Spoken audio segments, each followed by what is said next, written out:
Okay, yes, I'm a BM Emfa Emra Badwam extension. This is a live coverage of President Adom Akufo-Addo last State of the Nation address. Yeah, on your mind, Ekasa through Yamrashe Bigafo.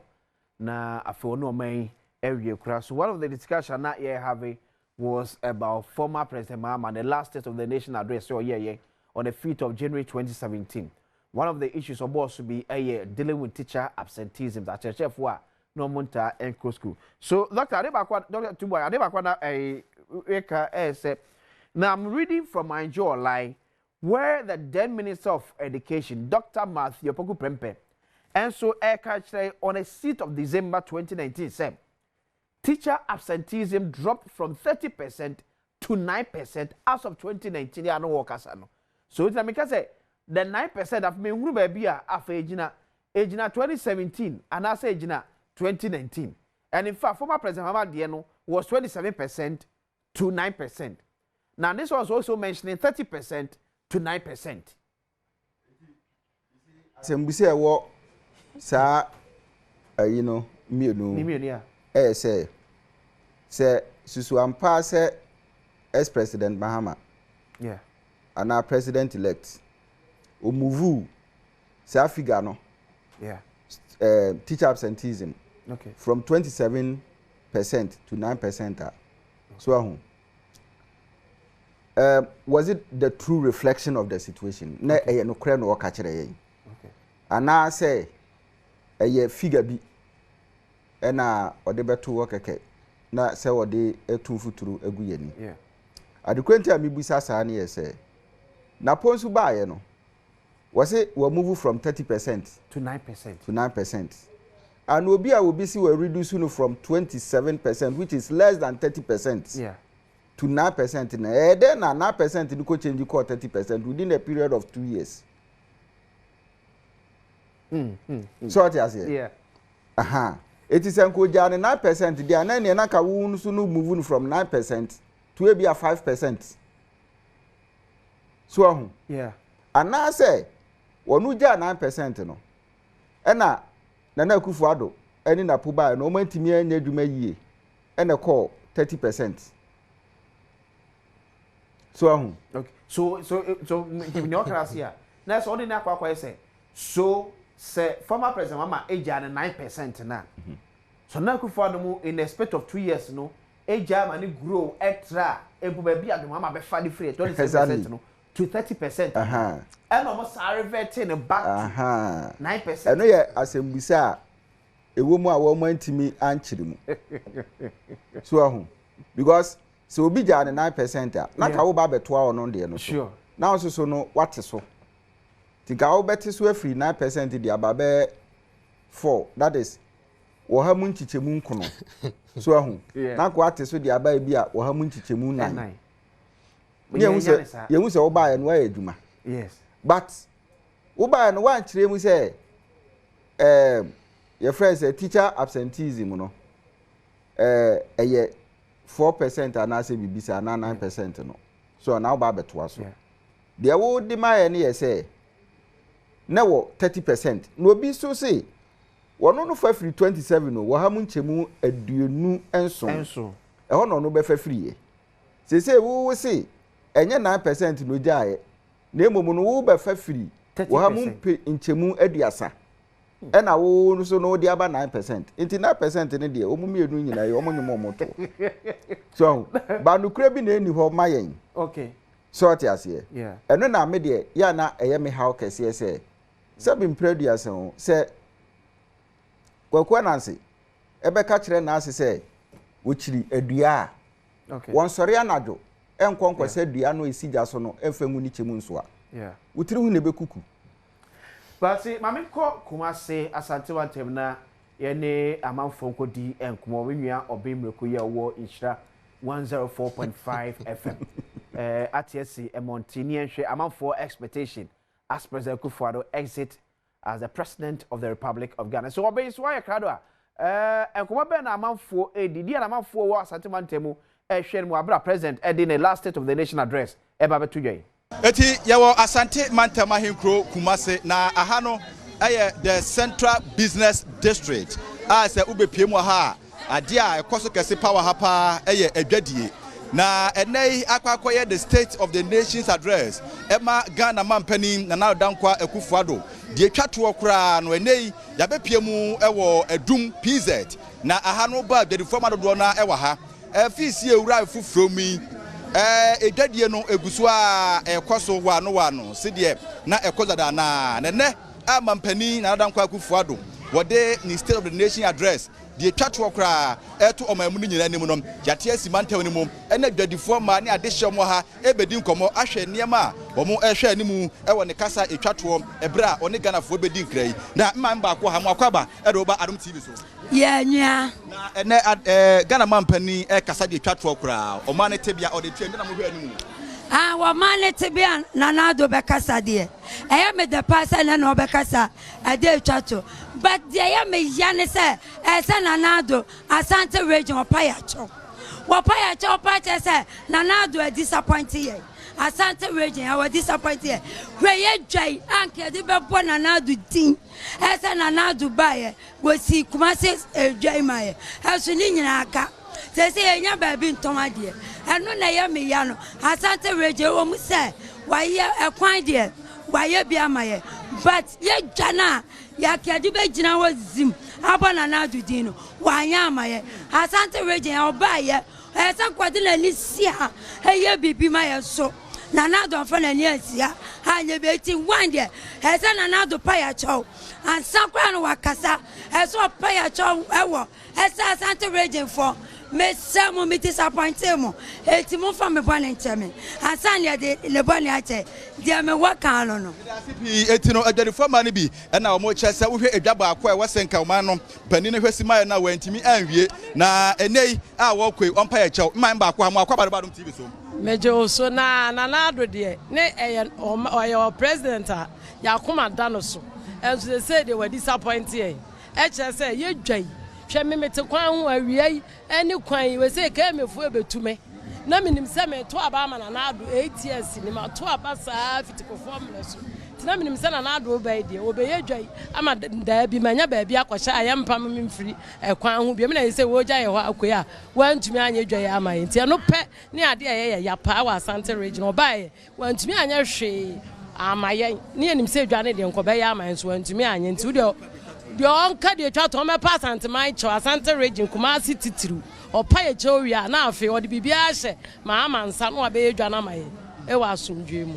etino achaw pa na adwadifo ma e wo Asante mantem ha esese mampani kasa twato yi won fa nto animi makwa Badwam TV so ya me de me na so ohwe animu me pa cho de me wo kan say na Addo we disappoint Asante region for papa etre say wa hwe enipa na Asante region e wo se nka MPP aban na nkasa no ko mu twa wo mani hwe because aha ne mu vote ankasa na vote ho no de na nkasa se wo mu ko ho kola because vote wo ya de ma no obeto ama NDC but Asante region na ka wo so wo mu twa wo mani ba ha no wo mu sorry a one touch na wo manfi and wo ma anya underground so work ye enti yesra wo mo na Addo we disappoint enti nyame ya Adom a MPP for be sra wo mo nyom homework ye eya me yese ba wo mia wanya papa ne ye do ne pa but wanya enti wo koi wo do omra no be pa ya chew na wo mpa ba bi ye e ma ye ntena na Asante region dia ne ye do MPP aban pa but o ma disappoint ye enti wonya ni na wo boa na wa ye ma ye wanya Akufo muja o was school mu ho e ho se wo so ye interchange wo ho president me da se etino adwadifo ne bi ana omo ne ye bon komo no na e de na wo hwere me se mampani koi wonka ena wonfa enya iye kwan kura na Addo de me de me nko ade meka se nipa be bi wa me ni na Addo wa ya ade na ablabo no kura ye bo na to da ye kura na nyame esira na ye nya sika no yetimi ka se ye koto plot e bedu ba bi na plot na wo koto no kura na nya plot na wo koto o san diska na koya ade foforo enti na Addo wa be bi ya da na se wa me ye manimu bi etimi akọ school ama na ye so ye fie no graduate for enti ada na na do ase de wa ye bia ye ni so na wi ase no wonti menya nioma nyina ma ni so nipa ani enti onka na komanto ne yam enipa bekasa enipa beka de enye enipa beka de eye nanso ne nyina na oye obatan no wonfa ne saa ye de eda na ase ye nyini boni aye ye da na ebi nso eda na do ase se wa ya ade pa na ede na so mesemete ne so se ya no ma sole e kire se hwe school kura ye se hwe nipa ba ko a eye easy yankula yi nyina dia wabon dia woni made bra school fees twa nya easy o papa ifa aka me se ye wodwom ha wo mu ko school yi wo bia ne wo se ya nto na ade te se obi atumi ko school ni bi e ma te se wo ene no obi aba ente kuro yi mu empanifo nko na egu kuro mu ayeton ade enti me de me kan na se na nado onyame enhira no ne wa ye nyina nyame nhye na na mu no wo ma ne nyini che e ma ye na ebinumu che se ne ka se twatwa edi omo de empire na omo bode ata na chi se de be ya ne nyanya be kwaso na ede na wo hwe anu ne mampani e kasa de twatwa okra de o man te bi ato ani ye da na nado ase wa ye bi pa free education na o de band ya wa ya ade papa na nado wa ya ade papa no wa ye bi na mo yenya ne so mampani biem yenya ne so mampani biem nyame nhira no na mo mutwa o mani behwe Ashanti region eno ano eti se Asante mantem ha de adwadifo dodo na wo mo kirem se mampani wa ye bi na o mo hwe anim so mo de aseda mo da na bi mo so se ya chawpa na wo mo epe yagusu a ene adwadifo ma no bon komo ene na nado wo de wo ma ne tebia de twato okura atu anim e de na wo ye adwadini wo hwe afini ho Nanado wayebi wayade especially ni for education na wode beboa awofo no wayade pa na mom no so no see ade for education no eto nchen a Nanado yesre no o mine no they say high cost of living so high say sika bia krawa dia wode ye enso na ma bo ko say wokota ade a yes $1 and now, yes, $1. Or China, yes, $1. $1 so young in the war mine. And now the air party and say, on can be man into Ghana for us soon. Kona walk on can be. Nento Ghana for us, not a Ghana for share fin on can be being chair. Nay, I come and tell you, Manuel. But I say, pa, na Panica say chat for cry now, what demo man, day, and now we got the knee, open a uti fin ho. Ya me pesa me tifino say. E pesa $1 no onye hu bibi na enko fomansa na waja ho afen so amemo na obebu ye no Asante region odi ye hwamo overhead asoame overhead wa nye asko ayi anwunaga overhead okaso obeye wa nye Asante region ade ye pay dwadie central markets kakraka wa bebubu egu wa nya nwie me yanko ye gugu ka pa mu sa we ye amanfo ewo Asante mante ban krokuma se emu ni omo fi se na Nado dan Akufo-Addo be ye ha omo so assess mampani amamuo for efihia nwotwe a Ghana for e de ehye ne nsam afi quickly enko na hye badwafiem enya nche se mampani abede eche His Excellency Dr. Mahmoud Baumia Ababa Bedru now there's a state guard of honor the arrival of President Nana Addo Akufo-Addo sausuna empenifo Addo bi so a ewura chembe mu wono nsoro abati ekọ parliament ye kọ ne ekọ sonso ehonum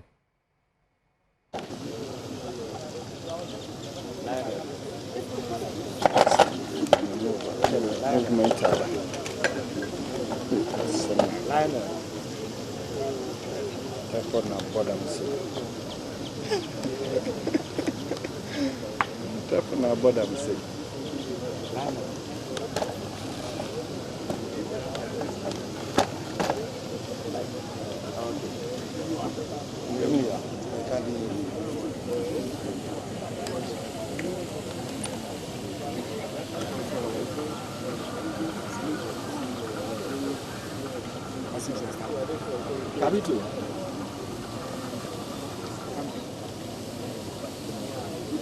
Well, I said you enter your car, you may before a year, and check and I'm on the His Excellency, Dr. Akufo-Addo, and then you can adjust some other as well. And you are at the block, I have significant mobility and for and check.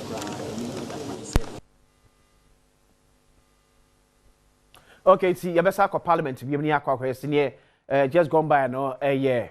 guard of honor, yeah, to welcome President Nana Addo Akufo-Addo to the Parliament House. Na Mampeni abekde nanu desem ababetuja ni etwa to okra naja waja omemu eriama the president elect His Excellency John Dramani Mahama. So Dr. Abu Aben Kumasi asemo Kumasi for ya me share from here education come way. Wow, what an interesting views. Yes. Well, I think that's democracy. Yeah. Any democracy ya kono na eye fe eye nika. Send there be at least obi aso timi kire na adwen freely. Sane people feel say mampani pa asante ma chew. Meni for baby artisa na bi aso hu na dia. Oh, I'm say bi mo so kan yi. Yeah. Bi mo so kan say nipa be ye bi. Yeah, wa me ni. Ono no twasa. Bi ana na kira chia wa hu. Yeah. Entina kwan da ho man say yen sisem. Nti se ka de adri de sengo ne nka ya kwan ja ni ja no. Yeah. Nanke obi bia nanke ahwe ni mu se de oba no so de. Edi beba. And we de em say ajubre o mo pe che opa no de. Enyina. Nti na bi mo so de bibi kakra kai. Yeah. Em say aman hye de sa na ti o. Emfa ho ne de o man panya ye uni beye. Eni afi ba ko. O de ko round. Ono ani pa to abama no bi benya ne ho asem waka. Saa na governance etie. Nti dia na eye nkranhye o mu ni se o man panyi bi ba no bu ma no nse che wi se bi mu kura ni anyere se dodo no ani gi a. Okay. Saa nye fa na se amamu no akonkan. Nti em se yenyina ye man ho nda so pa. Se de etwa mu bebre enya ho fa so akasi bebre. And bi mu so disappointed.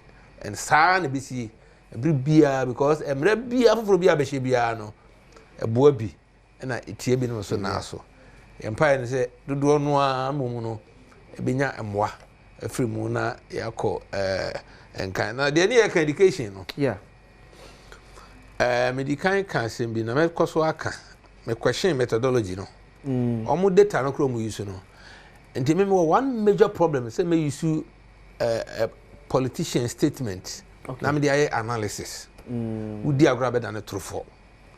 Because obviously information on the man actually say either say me enu nyina nye nokre ana ba ko dey nye nokre. Wo ba 27 waja no 9. The old man 9 was say dey be nye 9 30. Over 30 or the 4. Yes sir. I'm go back to parliament me na me enua akowatwum enkotwe enkomo na on a outside the chamber no one say abonti wonom no die na ekoti akwa se why kada kire die na ekoso ewo parliament abonti wonom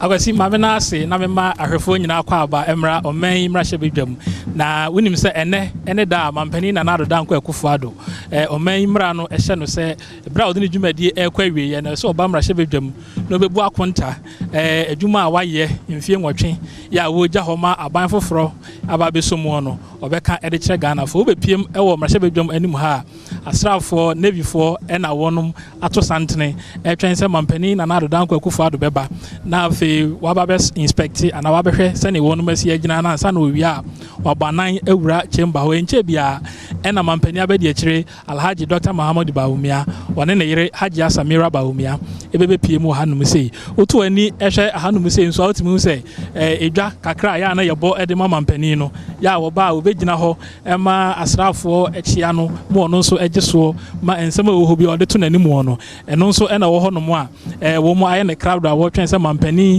ene ne hokamfo eba begina honom na de oho bia no omu ayesa amamre no ewa bonten hanum se ansa na owia wabo awuram mieni kan fa nto dwa se ubepie mu ha amra hyebedwafo no dodo na ena wonum bank kakra ohwe NDC amanyoko no famu a dodo na hyefufuo na wonum ede aba besene ko MPP NPP for no so ubia eshana tade a yese wo hye ene ode aba enya asem ketoa na se na medical dia to dwa no post mpanimfo e wa ha enche bia be sima aduasa ekọ be se aduasa numunie ena oman post sa Adom hene yewra Akufo-Addo George ebe PM ha no mse ya ono so wonum ede no ewra inside Supreme Court judges mi hu ya kra me hu Justice Gabriel Puaman e wa ha no mse ya ono so ewra inside ye hwe no mu kwan se dwumadie no ebe shas entu be PM e wa bonten ha agofo man so e wo soro ho no mu a kwasi ene amamre ne amane ya ye ntoto nase no wodi di dwuma pa enya asem ketoa e wo ho no wonum e gro ntumpan mu e wa ha no mse ya utumi se ahoboa no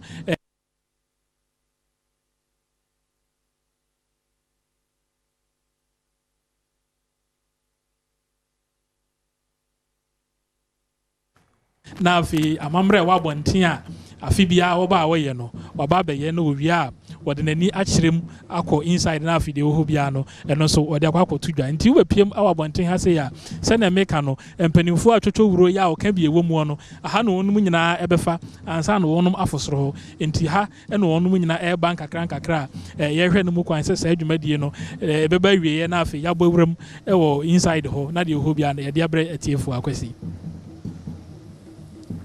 Ifraku wa so chebewura eye chamber ne isane akọhwe ohene amponsa so ewo chamber ne nsumna ase akọse ne ehon so etie basema de kakacho no the Vice President of the Republic, His Excellency Dr. Mahmoud Bawumia akopim mrashe bedwafiem yeah ehwe say in a few minutes President Nana Addo Akufo-Addo so ebere other government officials so akwa say na akwa eka no NBC mpanifo a Echo last State of the Nation address eye fita nkwa and also omode every inside because almost dear and so any so Dr. Tutubai before I say ever come and show your film ABM no me quick one be on this teacher absenteeism 27% to 9% 30% to 9% says ama ye hunu na yie eti anantwe president Akufo-Addo so de fa so hwe ebi ana nyambiam ne de free 45% to 8%.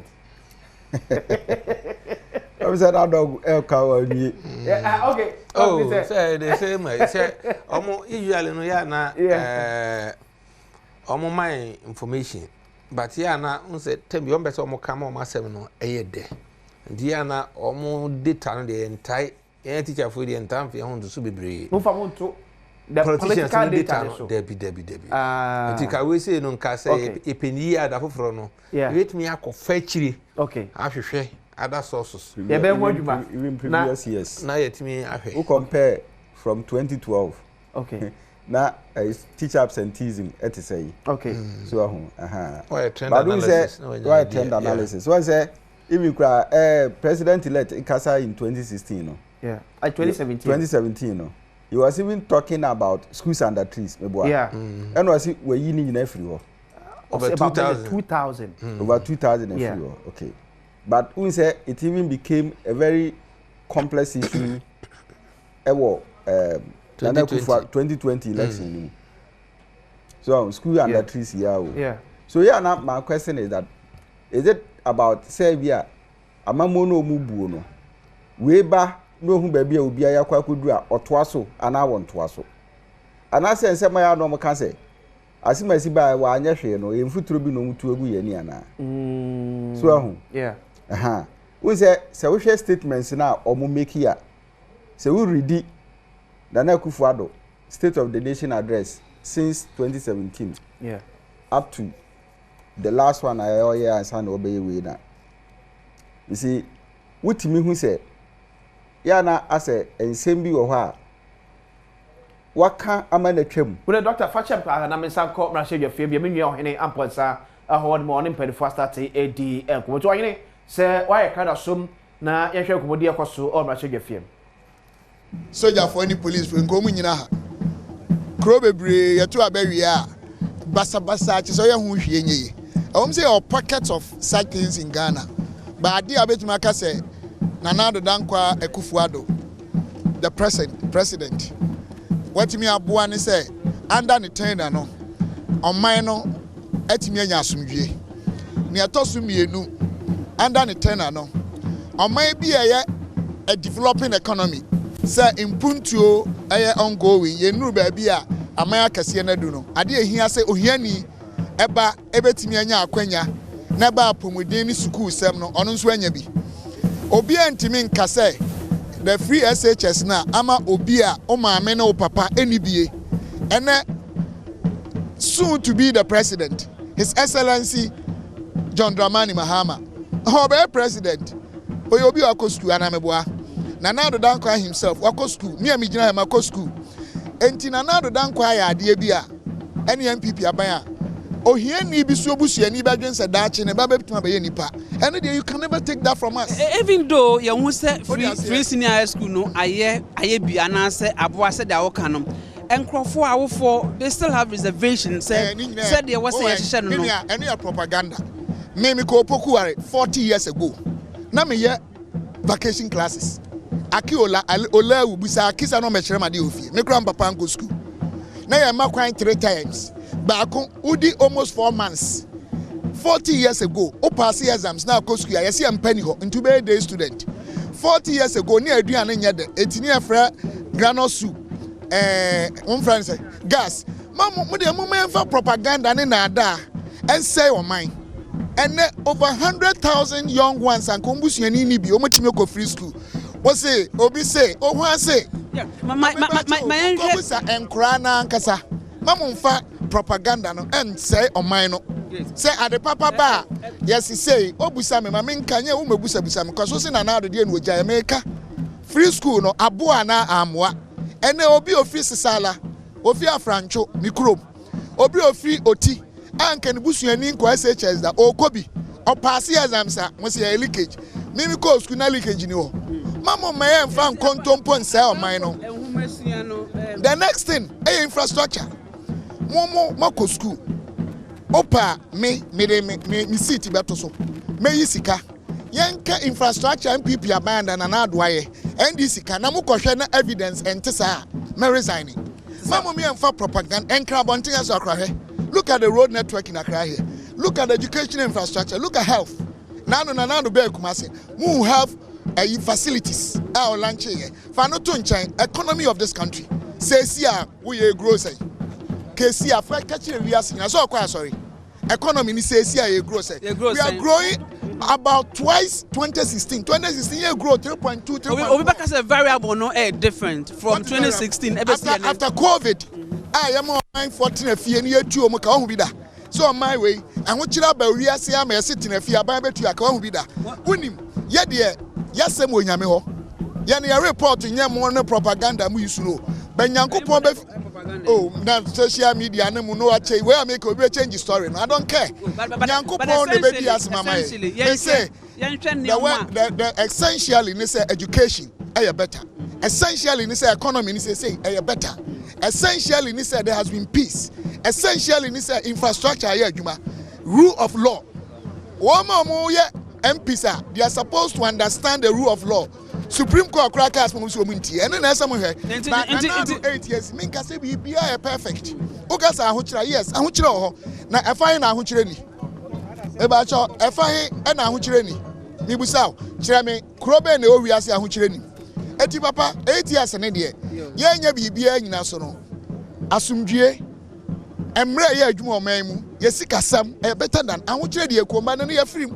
The impact and I to be felt. Kakra. I saw yari now be woo. Now for Yarianico, but when ni sign on some year fita, Udidi and a baby I do no.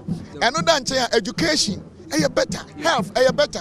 Tina now the Debbie and a number kind. Great. Yera Stephen Amoa, your friend of Sticker, or no, and now why Marshebe Genia, Ojinamo Edema, and so, Masante Mantemu, and now Washano, and Chibiano, said the Yehunidia.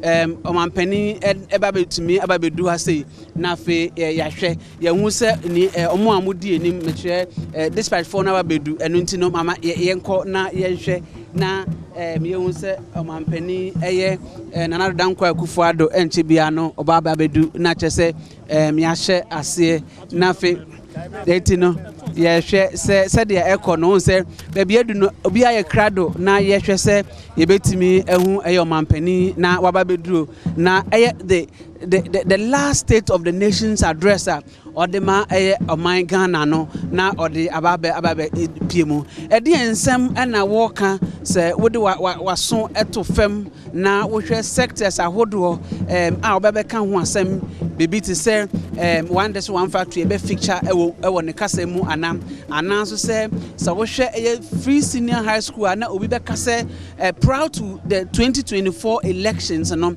na ɛyɛ the trump card na MPP anaasɛ aban ɛte so ɛde ne dwuma ɛno nso so san ɛna ɔbɛka no afei so baabi edu no deɛ na kyɛ sɛ yɛhwɛ sɛ ahobanbɔ nsɛm ɛte sɛn na ma yɛnka nto dwa sɛ wohwɛ ahobanbɔ nsɛm a wɔne kan sɛ nɛ baabi a yɛwɔ bia yɛwɔ no ɛnyɛ ade a drone anaasɛ cameras a ɛnam kurom no ebi betumi aba sɛn sei ɛna ɔmampani ɛba na wohwɛ ɛyɛ motors ahodoɔ edi n'anim ɛna afei security details edi n'anim ɛna afei so mpɔnkɔ a kyɛ sɛ wɔn a wɔtwe ne ɔmɛkyɛ apolisifoɔ na kyɛ sɛ wɔte tete so na grim na wɔde du hanom ɛnɛ koraa deɛ wohwɛ a kyɛ sɛ mpɔnkɔ ahodoɔ na obi ahyɛ ne kyɛ kama wɔne edi anim ansa na ɔmampani Nana Addo Dankwa Akufo-Addo ɛde ababeduro ɛnɛ deɛ ɔno ɛna kyɛ sɛ wohwɛ mu a na kyɛ sɛ ɔkyeman PC Nana Addo Dankwa Akufo-Addo no ɛna wasie na kyɛ sɛ wɔba na waba bɛhwɛ sɛ the last state of the nation's address ɛno ɛna yɛde ɛma mo ɛwɔ ɛyɛ parliament nkran na wohwɛ mu a na kyɛ sɛ yɛnia etwa to ɛno ɔba bɛgye salute ansana ɔba bɛ kɔ na speaker ɔba bɛhyia no na afei ɔde akɔ wei ɛna yɛ the eighth anaasɛ the final state of the nation's address a ɔde ba ɔman Ghana na kyɛ sɛ wakra yɛn korakora ɛnkyɛ saa mmarahyɛ badwa yi a ɔba bɛdi ne dwuma yi ɛno nso so yɛba bɛgu no anaasɛ ne berɛ a ɔde yɛ dwuma no ɛyɛ ade a asoɔ ɛno nti no ɔba bɛgye mu na afei ne ɛtɔ so ɛfi abra yɛhyɛ aseɛ parliament a ɛtɔ so nkron no ɛno ɛna ɛbɛhyɛ aseɛ ɛno nti no sɛ wohwɛ a ɛyɛ apolisifoɔ ne asogyafoɔ a kyɛ sɛ yɛtiri ne ɔmo a wohwɛ security agencies a ɛnɛ sesei mama yɛnkɔ na yɛmfa ɛyɛ the national anthem na kyɛ sɛ ɔmampani Nana Addo Dankwa Akufo-Addo ɛbɛbɛgyeɛ na yɛwura Dr. Dampare Akufo-Addo George ɔno nso so polisi sahene ɛnɛ ne ho afei yie na wohwɛ sɛdeɛ ɔno nso so otwa salute no a na ɛyɛ no nso so ɛyɛ fɛ papaapa ne nyinaa no yɛhwɛ na yɛhwɛ sɛdeɛ ɛbɛ ɛkɔ no nti national anthem ɛna yɛfa no ɛwɔ abra yɛhwɛ na yɛsiesie yɛ ho na Nana Addo Dankwa Akufo-Addo ababɛhyɛn ɛyɛ mmarahyɛ badwa no emu na ɔde ne kasa waboaboa no ɛde aba na kyɛ sɛ ɛnyɛ asɛm kuma kra ɛno ɛna yɛtwa gui na ɔkyɛ sɛ ɔgye ne salute no sa ɔno ɛna wɔyɛ the commander in chief of the Ghana Armed Forces a kyɛ sɛ asrafo ɛne other security agencies ne nyinaa wɔn akabankyere mu na afei so wɔhwɛ sɛ biribiara ɛbɛtumi akɔ so ɛno ɛna yɛhwɛ no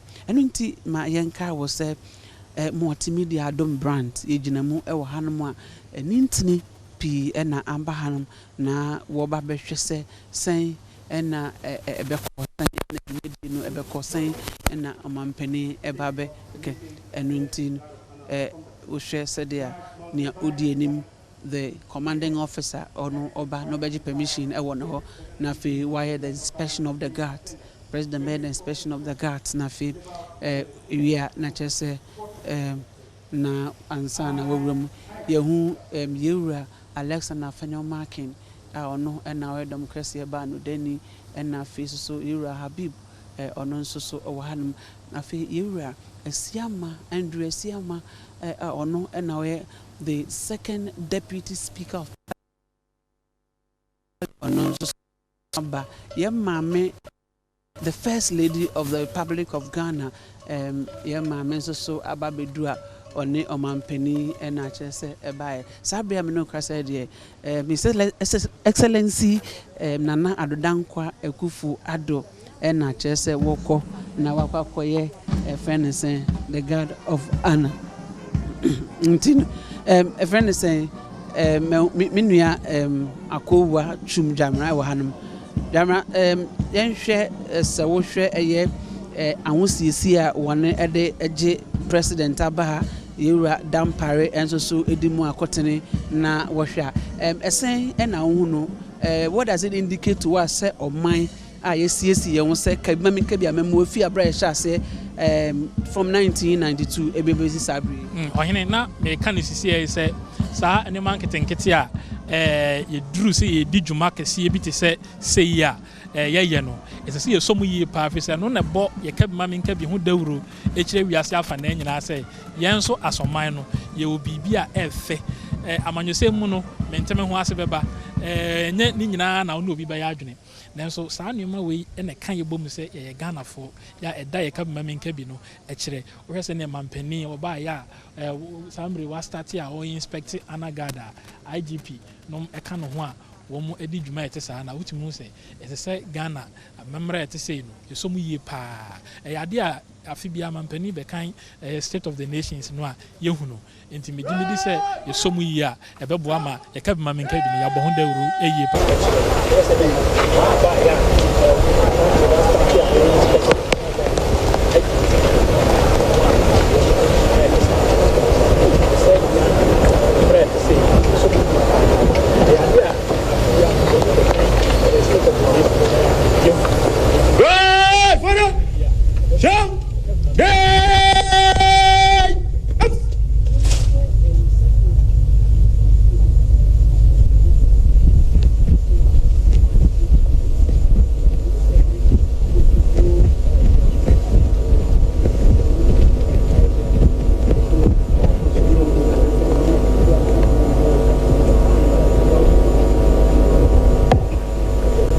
Mr. President, inspection over.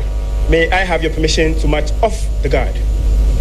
Aye, Mr. President.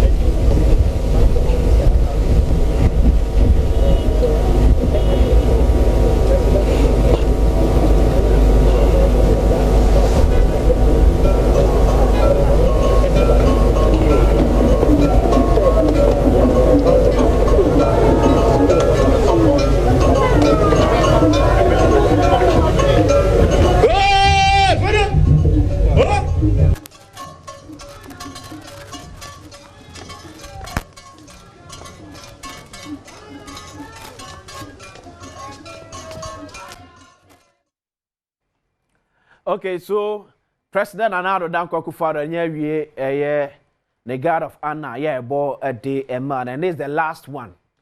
The Ashina Munyam Ewo Mrashe Bedwe Film T for now the President Ekura Mrashe Bedwe Film where he will be welcomed by the Speaker and other leadership of the House. So the majority leader any other penifua ewufio ebekwa kwhia mampani na odnawuram na akotena na konya kese so ewo Mrashe Bedwe Film. As we speak there, until say Speaker BP ababe share mampani no, the regular duties I will say Mrashe for a year or Mrashe Bedwe Film one no. Speaker momo aye ni nyina awies. We looking for some mampani eremu a enche obenya akonya no wagina podium na felde. Now this same so etimi atudwa. So Dr. Utu, this is the last God of Honor for President Adom Akufo-Addo. Solemn nice one. Who say fepa?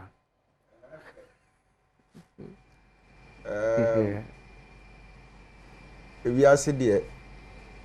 No mami so yeah. The